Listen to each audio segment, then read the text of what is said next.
Nasz syn, który no, już dzisiaj jest w dojrzałym wieku, w 74 roku się urodził. No, w każdym razie jak papież został papieżem, to miało tam 4 lata. I ja pamiętam jego reakcję, jaką w telewizji oglądał papieża, jak Jan Paweł II został papieżem. I pierwsze jego wystąpienia po polsku, chyba to było w związku właśnie z wizytą w Polsce. I ja widziałem, ten Piotrek zafascynowany był, siedział przed tym telewizorem kompletnie sparaliżowany. Dlatego, że dla niego język polski to był językiem ezoterycznym, językiem rodzinnym tylko. To była część mamy i taty.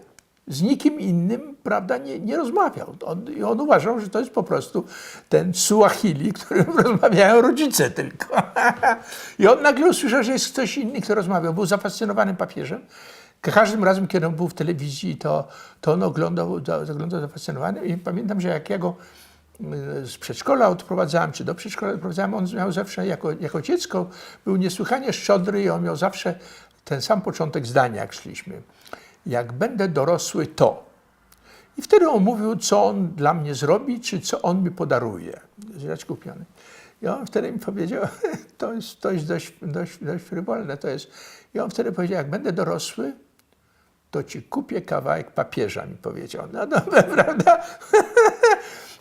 No to, mówiąc prawdę, chciałem to papieżowi opowiedzieć. To miałem przygotowane. I opowiedział naprawdę. Gdybym powiedział wtedy, kiedy nas przyjął, tylko już wtedy nie było kontaktu. Ten kontakt był dość formalny. Tam parę minut mamy takie zdjęcie, gdzie papież siedzi, obok niego siedzi Krzysztof, który mu tłumaczy, kto jest kim i tak dalej. Prawda, i ja właśnie pochylony nad papieżem, trzymając go za ręce, coś tam peroruje, ale tego nie opowiedziałem. W każdym razie to nie byłoby to zapewne dość taktowne, ale on miał masę poczucia humoru, więc mi się wydaje, że on by to zrozumiał.